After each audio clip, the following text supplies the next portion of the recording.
Alright, this is Old Electronics Fan. This is another tag sale find. It's a Sony STR 6050, I think I just read. And I don't know if you can tell.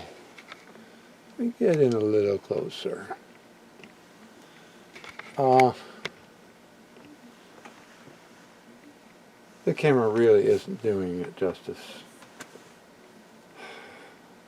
I almost don't want to touch this thing. This looks like this is all cigarette glazed coating on here. And, well, it's not appealing, let's put it that way. So, yeah, this is a tag sale find. I really wasn't looking to buy more of these. But the deal was I had to buy this stereo and 2 speakers, and the one thing I really, really wanted. I used to own a Fisher tube stereo amp, receiver amp. And I don't remember now, all these years later, whether it was an FM only or FM AM. They had a tube type Fisher, it was FM, but it looked identical to the one I had years ago. And the price,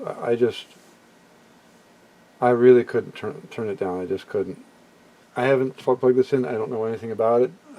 This is how I got it, and let's spin this around a little bit. So, yeah, 6050. Yeah.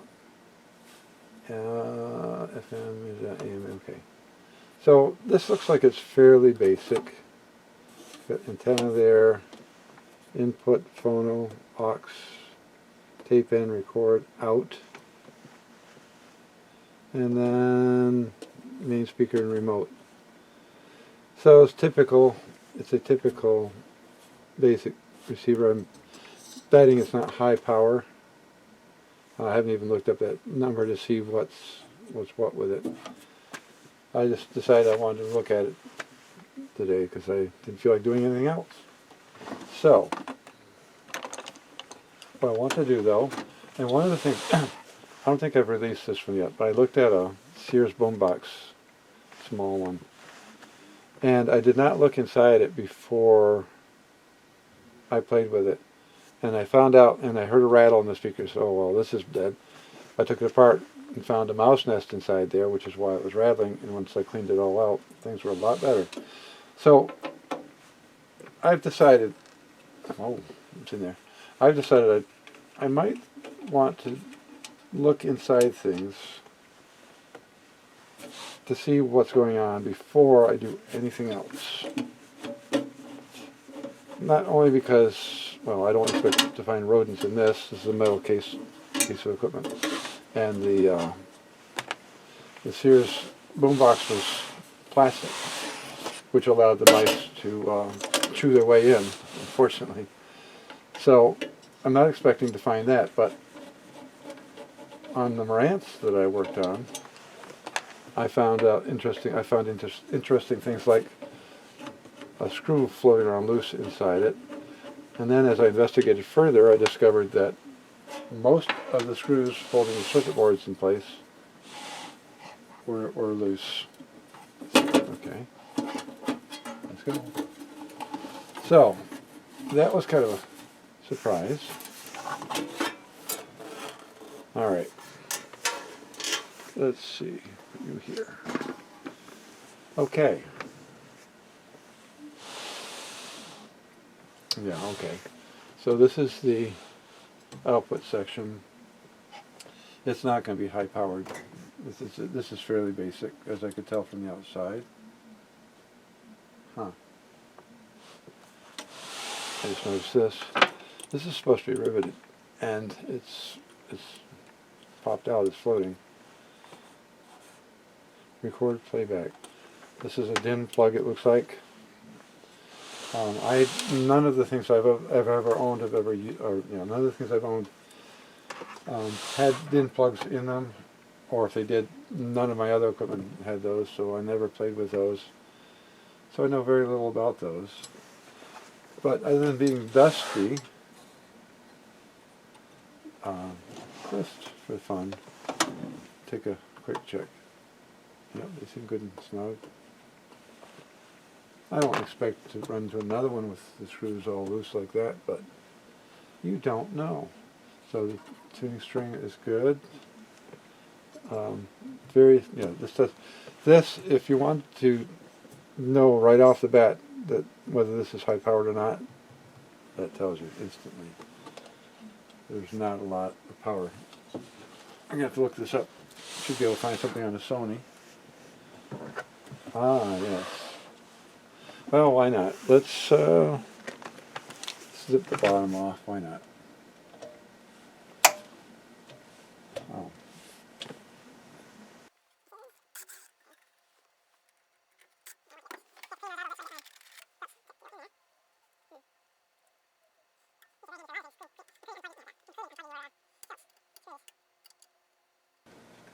Man,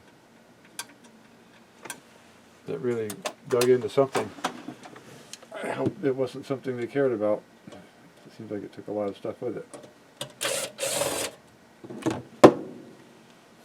Oh, there's the... well, it probably was not a bad idea. This is... well, where'd you go?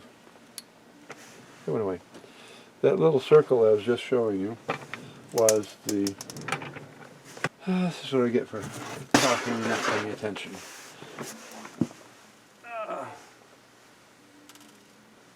Well, I have to find that screw, which has departed for other places all of a sudden on me. Anyway, let me finish. So, oh, this is the screw I was just looking for. Oh, fine, be that way. Let's try this again.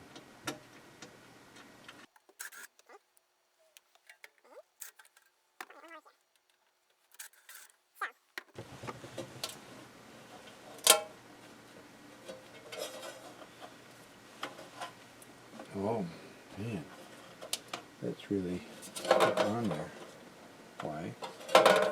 Why are you on there so good? Alright, let's see if we can persuade it gently.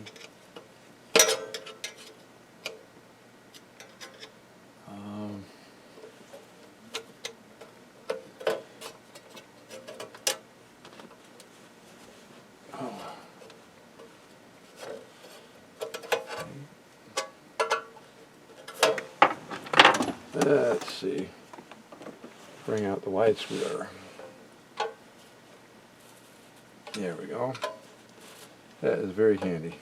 A wide blade screwdriver like that. Are you going to let go now?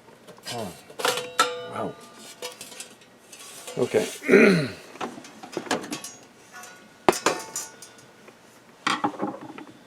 Well, I might want to check these guys out to see what kind of information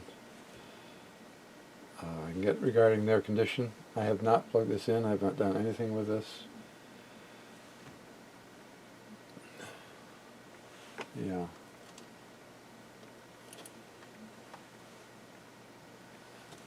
Well. Well.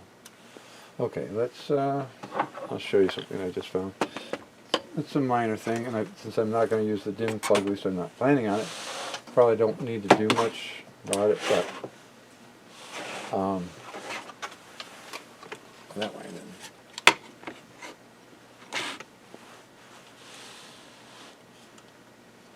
Let's see, I always there. Yeah, alright, let's move that up. We'll zoom in a little bit. Not sure what caused that, but how's it let go?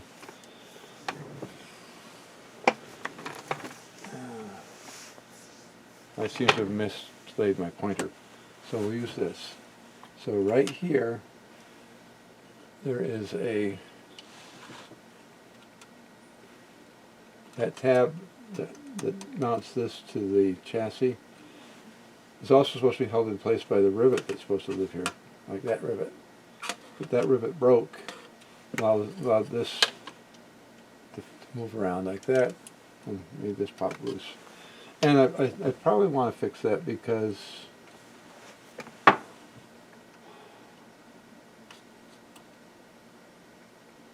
Yeah, well, somebody's worked on this or something. See some solder here. That's a piece of solder right there. So somebody spent in here for some reason, and I don't know if it was them working on this that popped that rivet loose or what. I don't know. There. Huh. And the soldering job is, oh, that's interesting.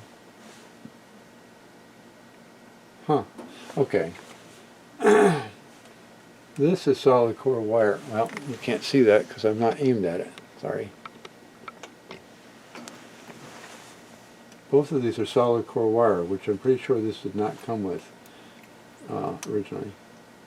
Because everything else that I see is not solid core. It's stranded. So somebody put this into this. Now, because I've not worked with DIN, well, let's see. These two go over to these two. This is a ground, it goes to there. And these two go here. Huh. Interesting. It looks like, well, I'm not sure, but it kind of looks like you've got a resistor here and a resistor here. Let's see. Oh.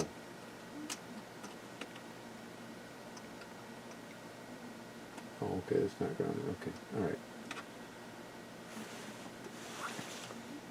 So, let's see. I'm trying to figure this out because it's not making a lot of sense to me right now. Let's see. I'm not sure why those resistors are there. Both of them, it's almost like a voltage divider. Both of these tie to this ground right here. And yeah. Huh. I'm not sure. I'll have to see what the circuit diagram. I assume I can find one for this. Oh yeah, it smells lovely after all these years. I have to clean that thing off. Good. So I'm probably going to put a screw in there and take care of that at some point. It's not urgent, but it's something I think I want to fix. So these are the little things. That little piece of metal floating around. If it wound up in the wrong place, you get all these nice connections here that you can short across, and that would be not so good. And if moving it around, if it were to lodge somewhere and short something out, that's the way those things happen, you know. Surprise! I've just shorted you out. Okay, we're going to try some ESR. Let's see. Alright, so this one, 1000 microfarads, 60 volts. Alright, so let's fire this up. Actually, I'll move this down. It'll help a lot more.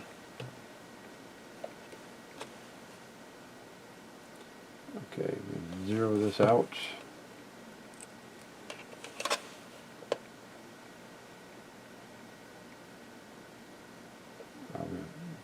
Zeroing, okay. Alright, good. Now, so let's check this out here. There's a black dot, so that should be this one. This is, alright. Really? Okay, so that's 1000 at 60. It said 1000 at 60.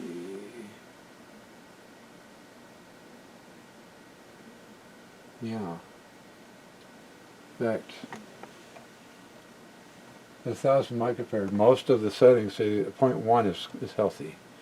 This is 0.025. Now, like I said, I haven't run this, so I may want to check this after the fact. This should be the same thing. It is. Let's see what you say.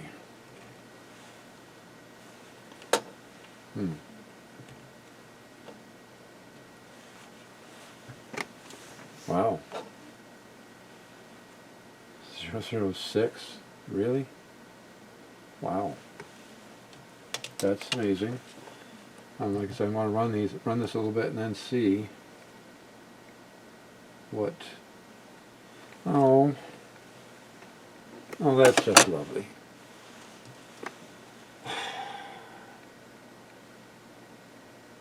I love how they did that.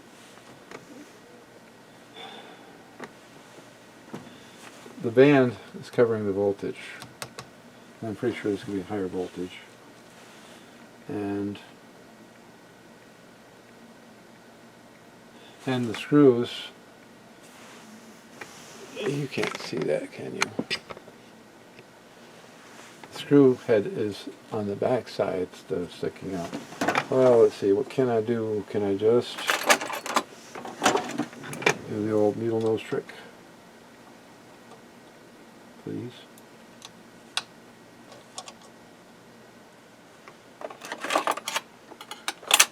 Let's see if we can do this. If I can push it out, we can just do that. Yes, I can.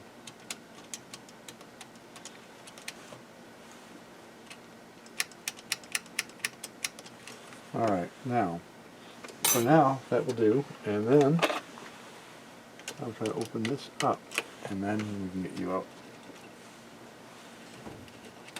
And that is 100 volts. Okay, that's what I wanted to know. Here we are. We are trying to. So that's 1,000 microfarad and 100 volts. Actually, because it's 1,000, I did not think. 0.05, 1,000 microfarad, I think it doesn't matter almost what the voltage is. Yeah, so I just read this and I completely forgot. So 100 microfarad, no, that's 1,000. That is 1,000, okay. 1,000 microfarad from 35 volts onward is 0.1. That's what it's rated at. And that says that it's 0.05, which is good. Now I do know that ideally you should take two measurements.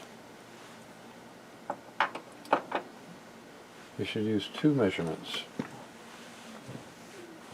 The ESR and the value of the cap. Since I had just read the values recommended for that, I'd have known that 0.1 would have been a good number for that. So anyway, I didn't. So there. Okay, so let's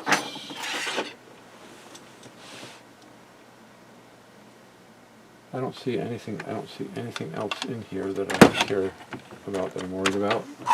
Everything else looks pretty good. I don't see anything that worries me. Everything else looks loose. I have a feeling that these controls are going to need cleaning. So where's that? Tuning. Volume is up there, so it's on top. These are tone controls. Yes. Those feel awfully stiff. So that probably means I'm going to want to clean those. Do I have access to those?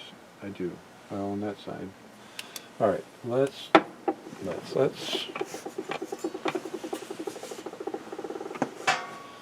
okay. Alright. Try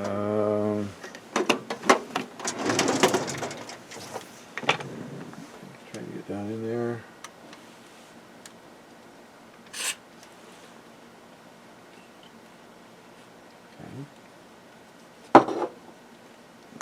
That's one side. Let's flip it over and try to do the other side. Let's see. Yeah, of course we can do that. This is where it's nice to have battery-powered lights, I guess. Some of those aren't so great either, because if you use something like this and put it on the lower setting, the light flickers in the camera. So that's not ideal either. Alright, so we've got to get into there. Oh, actually I missed doing the stereo stuff here.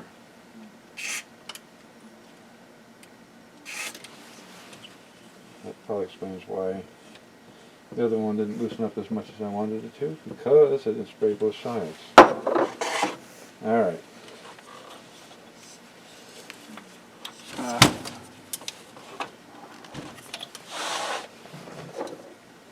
Second one.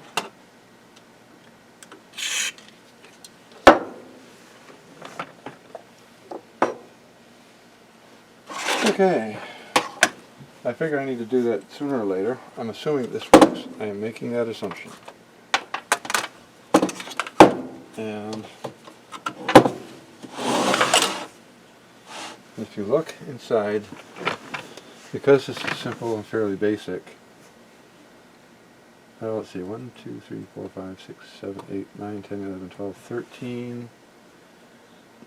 1, 2, 3, 4, 5, 6, 7, 8, 9, 10, 11.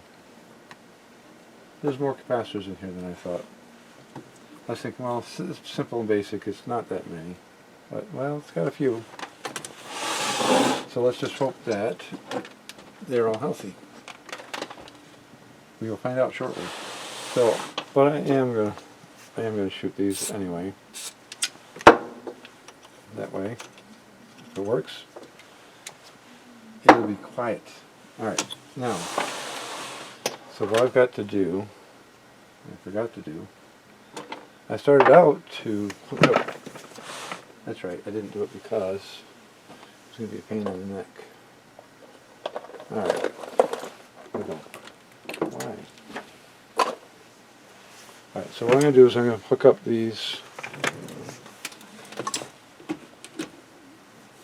cables to the back of this, and then fire it up using my Suncor. Put that on, that's in, yes, okay.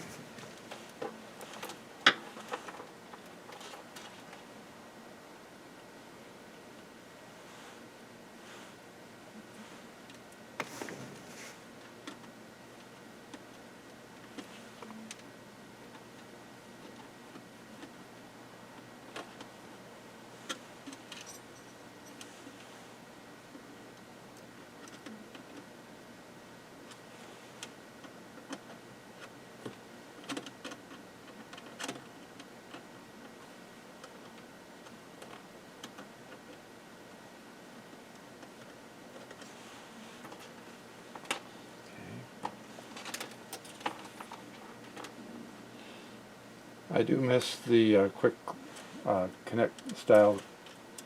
This one has screw connections. So you put the wire in there, spin the screw head in. This is off. Okay, so we turn this on, and volume is down. Okay. So I've got. So I don't need to place these on.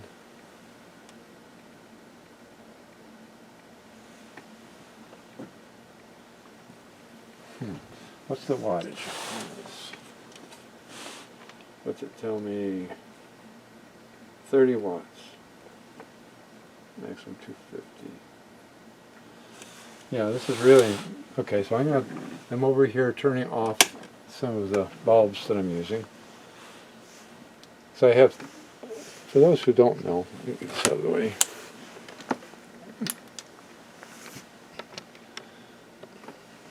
I set this up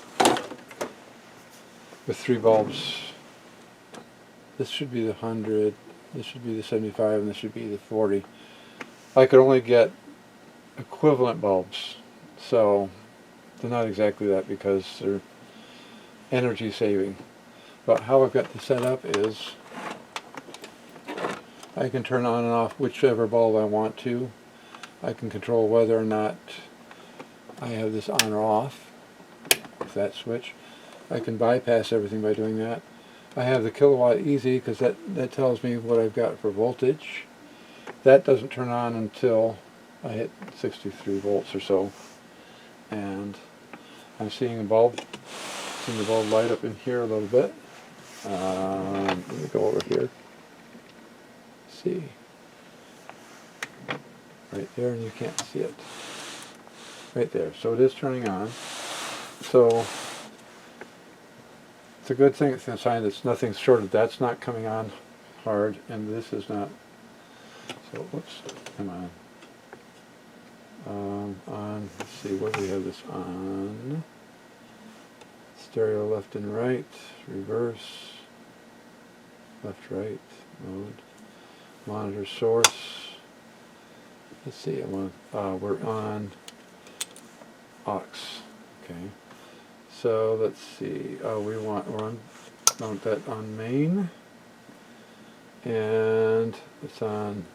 Let's put it on AM because that'll make noise if it's working.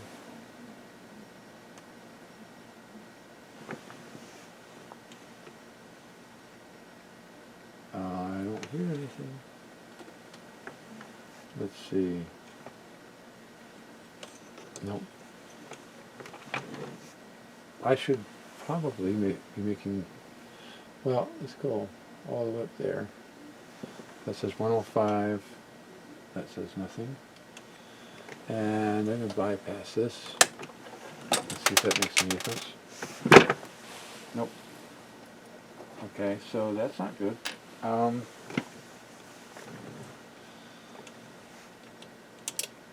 So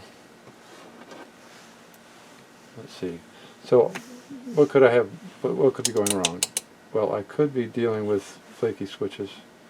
Oh, muting and out. Speakers. Okay, so I'm hearing noise when I do that. And the glue let go. How nice.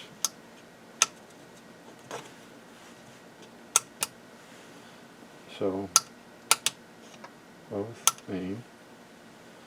You know, that's easy enough to fix. Alright. So I'm not getting any noise. Oh, wait a minute. I am. I'm getting hiss. Aha. The rest of it probably going to need to clean those switches. Guess what? I got to clean those switches. Oh, that's not too much of a surprise. Alright, now I'm going to experiment a little bit. I've got, this is WD-40 contact spray, and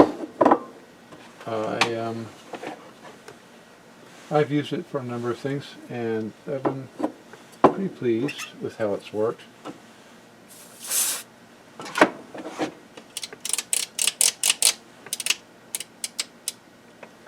Let's see.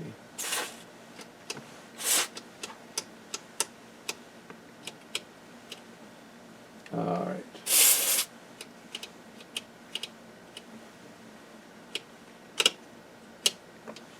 All right, go through.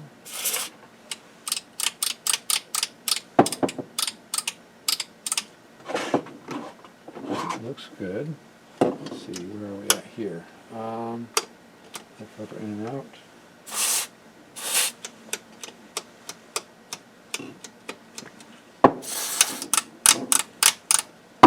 Okay, so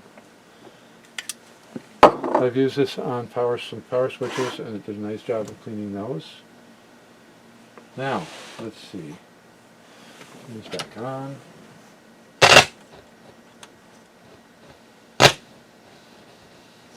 I guess I need to clean that volume control some more, although it's cleaning up now. Now that's acting like it's on FM. Oh, because it is on AM. That's what it is. It was on aux instead of AM. All right.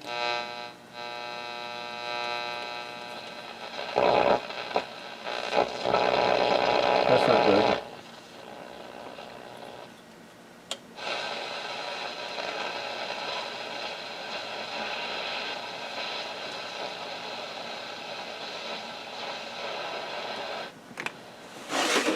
Turn it off for a minute. Okay.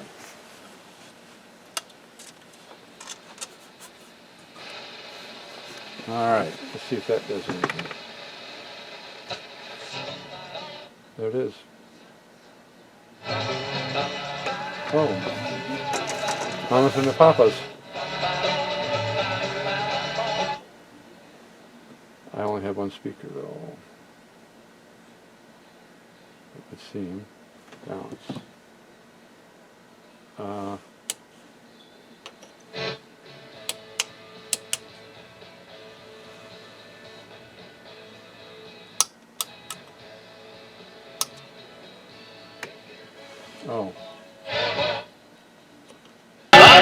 Oh. Whoa. My volume control is, even though I cleaned it beforehand, still needs more cleaning. So let's do that again.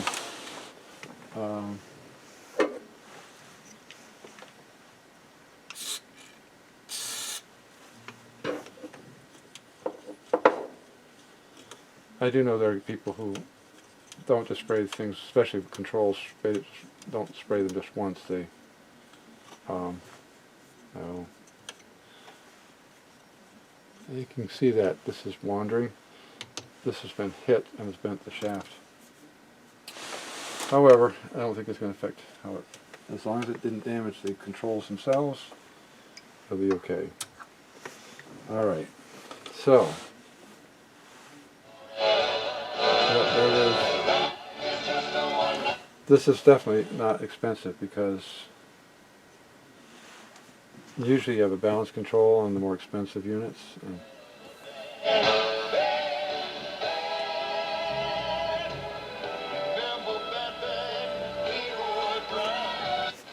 let's go back down through here.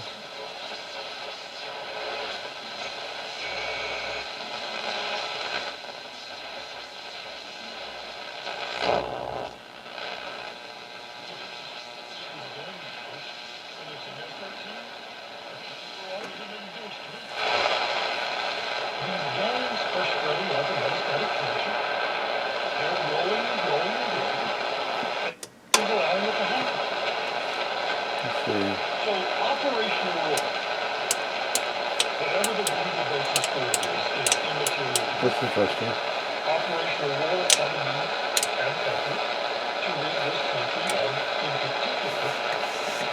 Well, this is interesting. I thought I knew what that meant.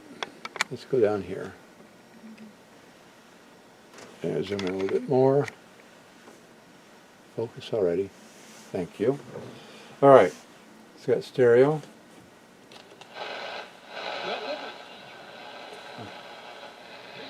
I'm purposely putting it out of balance. Now theoretically, when I put that in reverse, you'd expect the louder part to go there. I did not.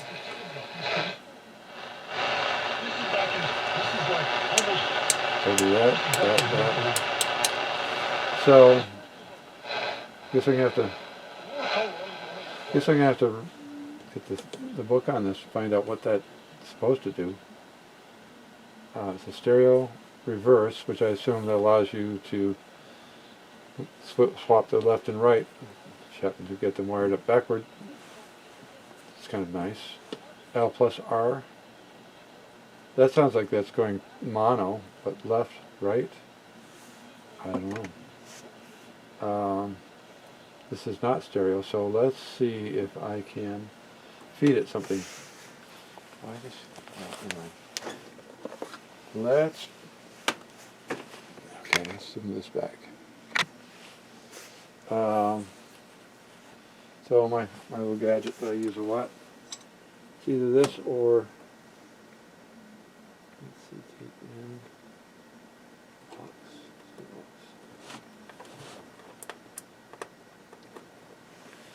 it's either this or my CD player these days. One of the two.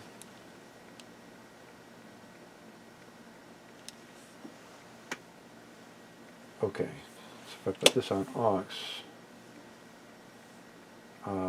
what does that do? There it is.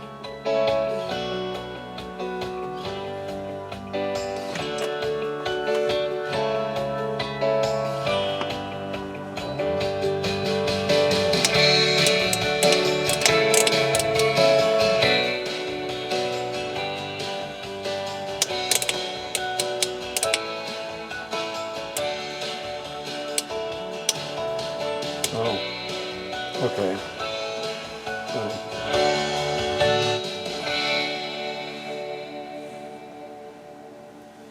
Huh. I could hear it went from, it sounded different here than it does here.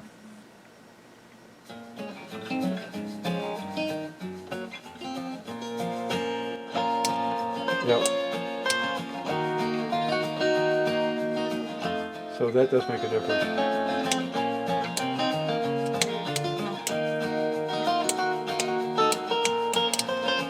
Well, it does make a difference going from here to here, or, let me see.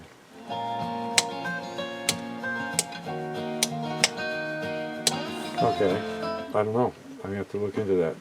Oh, it's got a mono. Oh, that's for stereo, FM. That's for FM. I don't know what that is, to be honest. I expect right to be right, left to be right, but this is saying left, but wait a minute, actually.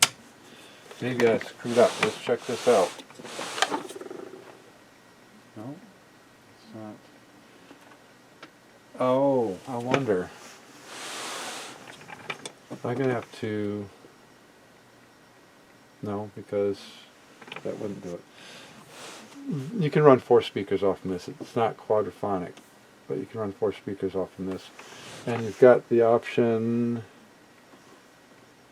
of... Oh yeah, here. You got remote, off, main, or both. And obviously if I would push it to remote, I would have nothing. So I don't have any speakers hooked up there. I could have oh,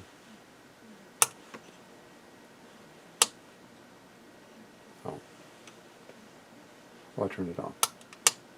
Alright, so it's working actually. Let's see if I can get, let's try the FM.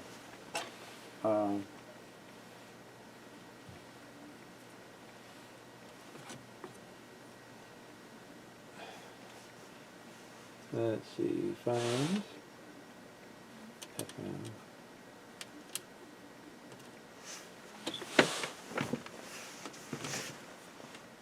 Okay, turn this on. Put that. Let's go to there. Let's see.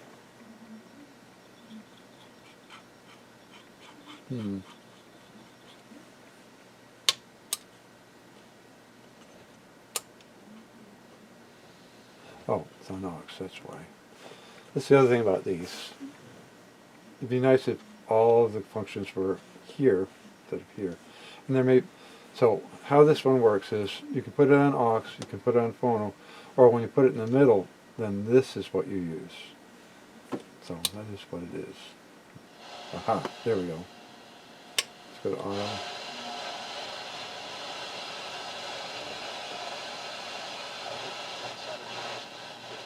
Yards for Ket has rushed for 15. Beast has 5 and Jojo Uga has 3. I've heard right now from the dad.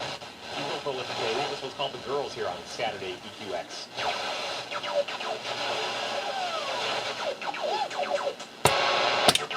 I like the girls who do drugs. Girls who do rats in the back of the club. Even though I don't like that very much, I can still get dinged for it, so let's see. Over the past 27 years for the generosity of their guests and team members.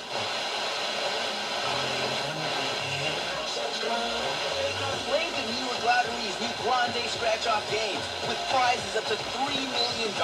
or a second chance to win one of 100 Wow. VIP trips to Billboard Latin Music Week in Miami. Please play responsibly. Must be 18 plus. Gambling problem? Call 1-877-8-HOPE-NY or text HOPE-NY.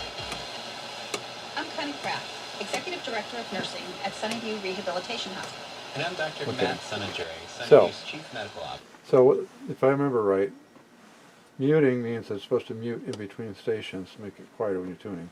High filter, that seems to be working. I hear the static go down a little bit when I kick it in. So that's how that works. So far, everything seems to be working. The monitor button, source versus tape. I think one of the reasons why they do that again, if I remember right, you're trying to record to tape. Usually with the tape player, when you have it in record mode, it sends signal out the out jack of the tape deck and goes into here. So you can actually listen to the radio through your tape player and record things as you go. And you can hear exactly what you're doing and whether or not you're recording what you want to record, I guess. So anyway, let's see. The original.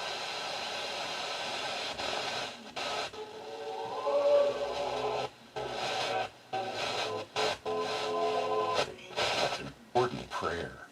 It's here on the Marshall. Master does will help with this. Tuesday, October 15th at noon. Good Saturday afternoon to you. So it I'm sounds Eric pretty Brooks, good, and you're actually. listening to.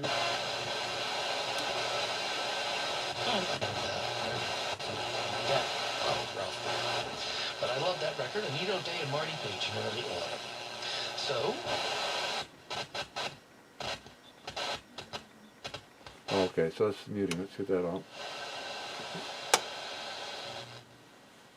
Hear that? Now, when would you not want to use that? When you're trying to find a weak station, because if you have this on, the weak station won't show up. It'll get muted out. they like this. And also,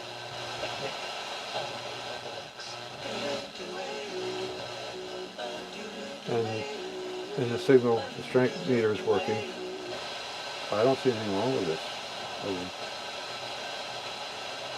important part, where it looks like Yeah, so it sounds like it's doing pretty well. Let's go back to AM for a minute.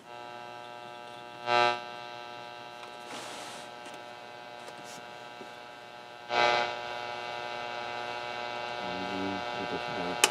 Oh, by the way, muting doesn't do anything on AM.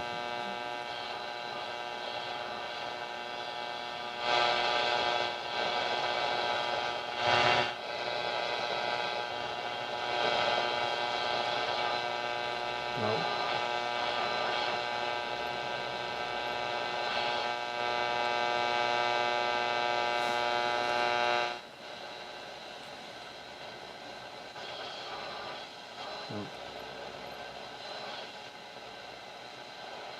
No. There's an antenna on the back. You tip up or down. And maybe I can. Oh, I think I have an AM. Let's try connecting this to the better AM antenna.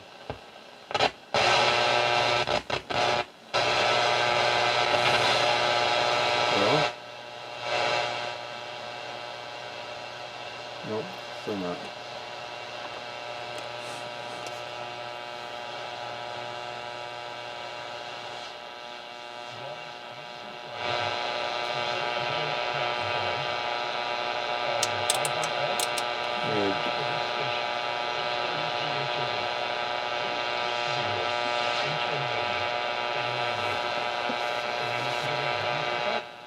Well, this is one of the stations I tested with, is Radio 810.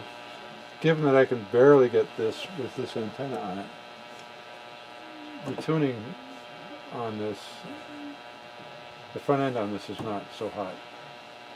But it's not a very expensive unit, so I've got up here a Kenwood KR-V6050. That's a popular number. This is a 6050, that's a 6050 Sony Kenwood. That Kenwood will pick up Radio 810 just fine. It's actually just using just one of these. Okay, I did find a manual for it. This controller is supposed to do exactly what it says it's supposed to do. So, I hooked up my music source here, and this actually sounds really nice when you turn on the loudness. That's with the bass in the middle. Nice sounding unit with the right speakers. Now, I'm going to unhook one leg of mine. So now I've got one leg unhooked. If I do this, I don't know if you can hear that. So when I hit reverse, the working channel moves over here, and I move it back, it goes back where it belongs. Now LR, that's combining both of them, so it's just a mono signal set out of both speakers. Now if I do this, I have nothing.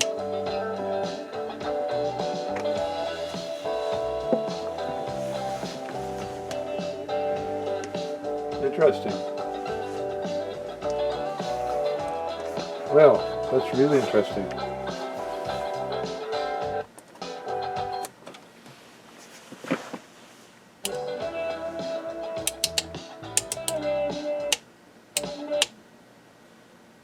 Okay, well that's really interesting because when I disconnect one side, I could still hear. Now let's see if it's doing the same thing. Interesting. Okay. Here's what it's doing. And I figured it out. Alright.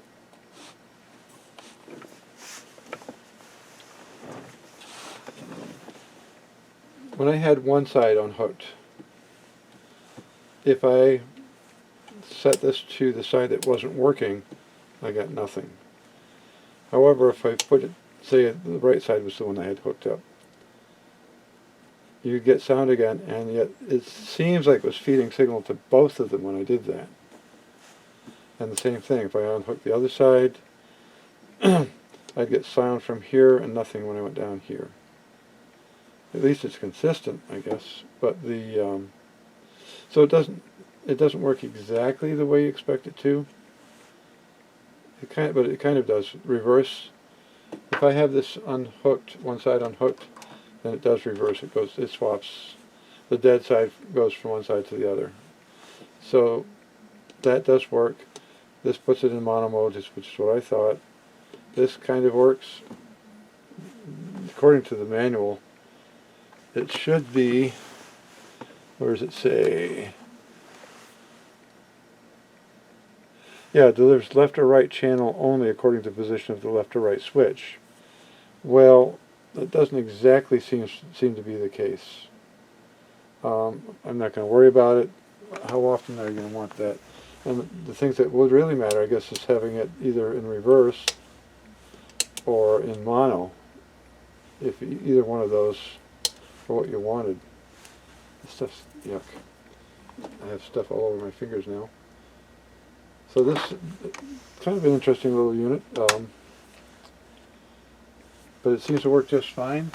The quality of the capacitors that were put in this seem to be really good.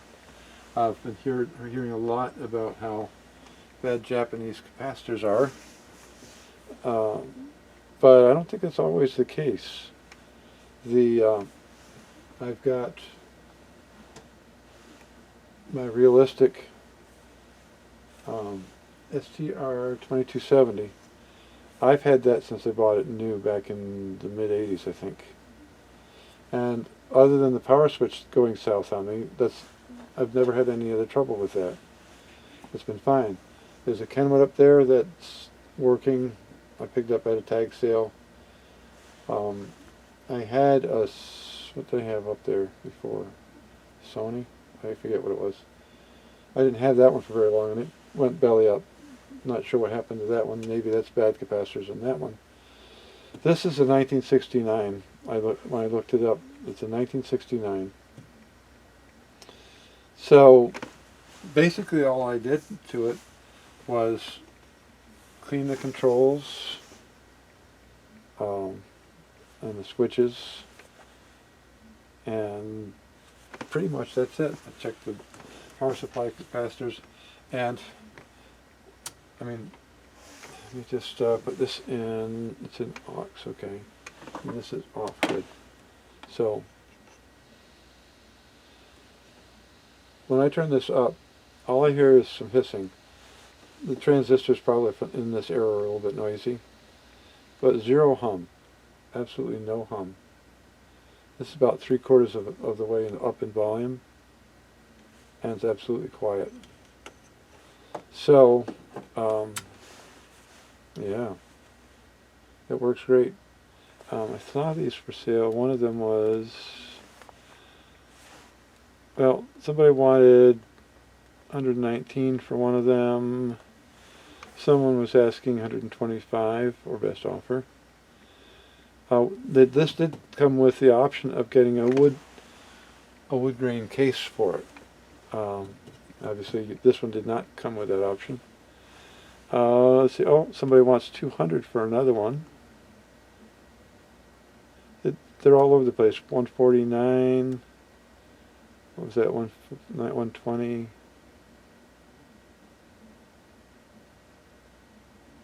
Oh, lamp kit, $19. Vintage. Oh, that's a different model.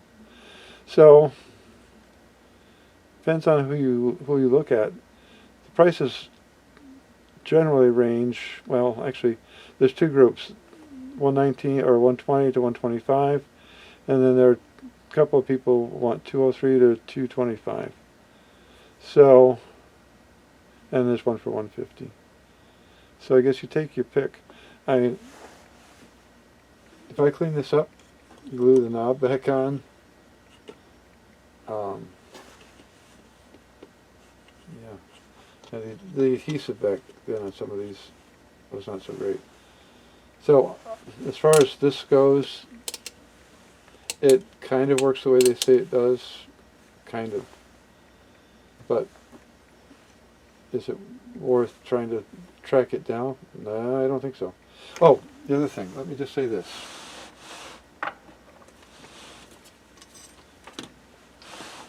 Let me flip this up because I want you to see this. All right.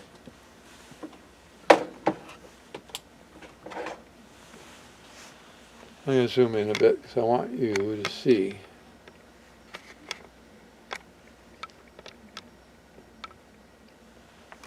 See all the dust? That, you really need to get rid of that. I'm even going to take this probably out to the garage and blast this out with some air, just to make sure it's clean. Why do I say that? Well, let me tell you a little story. Very brief, very brief. I think I may have mentioned this before and something else, but I'm going to mention it again. I had, whoops, let's go back out here. I had a newer stereo. It was all digital. And it was out in the garage.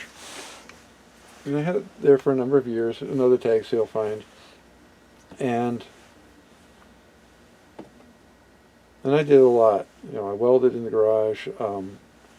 I metal grinding, all kinds of stuff, sawdust, you name it. Well, all that stuff built up on the circuit boards inside of the stereo.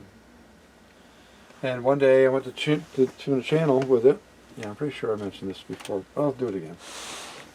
I went to tune a channel with it, and tune to a new station with it, because it had gone to a channel that I hadn't previously selected. The minute I let go of the selection button, it went right back to the channel it had been on. And it was acting flaky in general, and I tried to tune it manually, and it wouldn't go. So, I was pretty sure I knew what was wrong.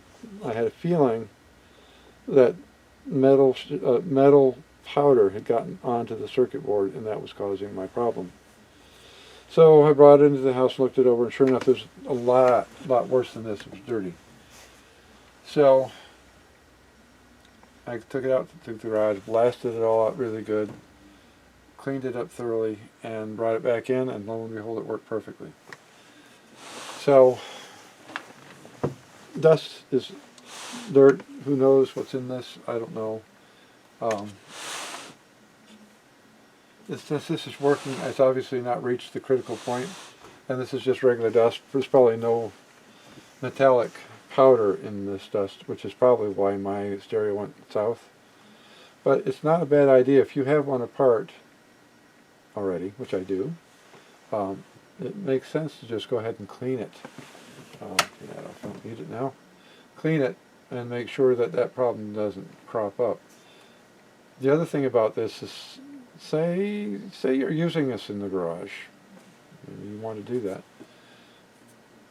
If your environment gets damp and humidity gets into the dust, it could do the same sort of thing. Now, this has discrete components for the most part. I don't see any ICs in this. No, I don't. This is going to be less likely susceptible to that. The one that I had a bunch of ICs. The tuning was, the big advantage of this over that one was this has a manual tuner. The tuning IC in that stereo, I think, was the thing that was being impacted by the dust that had built up on it. This has a manual tuner. This is too old. There are no ICs in this anywhere. So this is all discrete components. It's surprising how few components there are considering what this does. And it sounds really good. I'm kind of surprised, actually. I think, the rating on this one. Yes, I forgot to mention that too. 30 watts per channel, I believe, is what they say. For those of you who don't know, Hi-Fi Engine is a great place to go. 30 watts per channel to 8 ohms stereo. You have to create an account on Hi-Fi Engine to download manuals and such, but the account is free, and it's been a great help finding manuals for stuff like this. So, alright, well, I wanted to show you something. I've got an all-purpose cleaner. It's all natural stuff. When I spray this on here and try to clean it off, it doesn't do a lot. I mean, I kind of get it clean.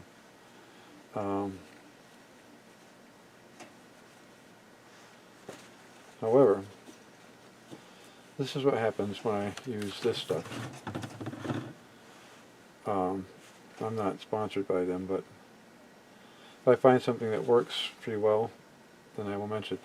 Now, I'm using this at full strength. You can dilute this. They have a chart on here that tells you, well, most of a chart. I think you can find the chart online for this if you want to. But it tells you how to dilute it, how much water to how much of the soap. You can go as much as 30 to 1 for shampooing, plastic 10 to 1, so on. But, so, you saw what that did. I hope you can see. I'll just do this. And immediately, it just cuts right through it. And you can see all the garbage that was on there just gone onto the rag. So, if you have something that's really nasty like this, you can see it just immediately starts taking away all of the grunge, all the film, and does a nice job. So when I get all done, let's see.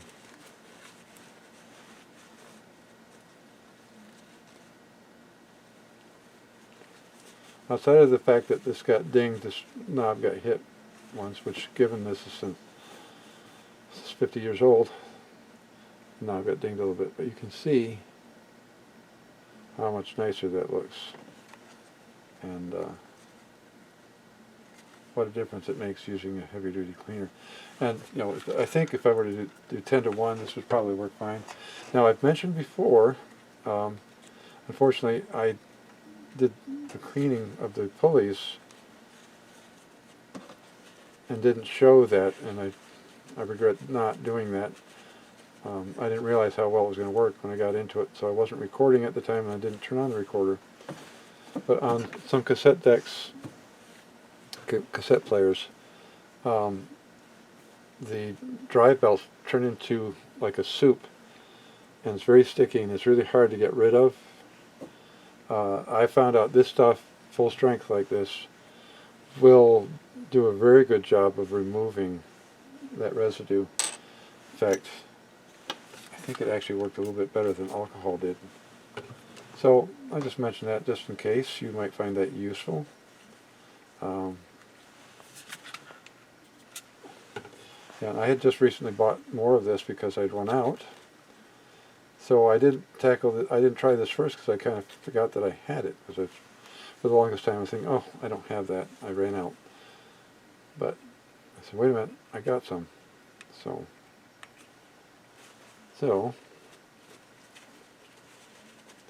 yeah, that is much better. Now, I don't know, did they warn you?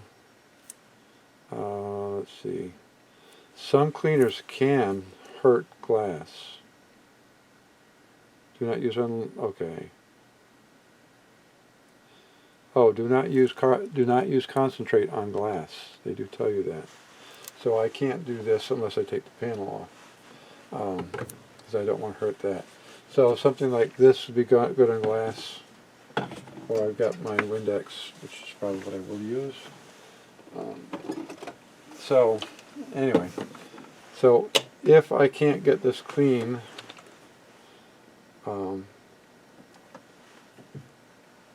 then I might have to dilute this, or I may. How much of a pain is this to do? Just looking to see.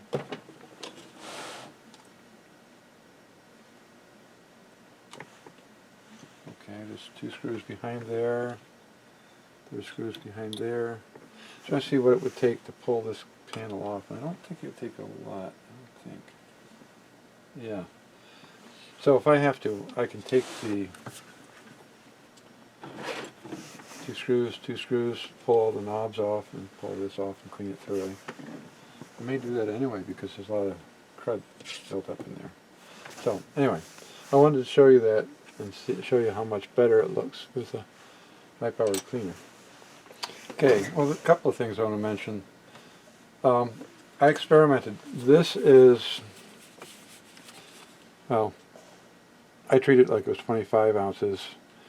I mixed 20 ounces to 5 ounces, which is slightly stronger than 5 to 1. And then I tried to clean these knobs, which were really the worst of the bunch, well, even these. And that diluted mix didn't do as good a job. I had to go back to the full strength to get that clean. But I think for a lot of things, having the diluted mix will be handy. Kinder to your fingers, because I read the warning on there, and it does say that should not have extended contact with your skin, which I can understand that. It's strong, it could cause irritation. So there's that. So with these, oh yes, when I was playing with this, I discovered that this control was still noisy, even though I had used the WD-40 contact cleaner. So then I got hit with deoxit, all the scratchiness went away. So, is it because I hit it a second time, or because I used deoxit? I'm betting that deoxit is the reason it did a better job. So there's that. So this is almost ready to go. I got to take this out to the garage, clean it thoroughly. I don't want to do it in here, make too much of a mess. So I'm in the house right now, and I want to repair that that missing rivet on the back there. Put a small screw and nut on that and secure it that way. If you look at this and how it looked before I cleaned it, there's a huge difference here. Definitely. I am pretty happy with how it turned out. I wasn't sure how good it was going to look when I got done. But if you watched this far, I appreciate it. Hope you'll join me next time. And as always, comments are welcome. A like, definitely. And if you're enjoying what you see, then please subscribe. Thank you.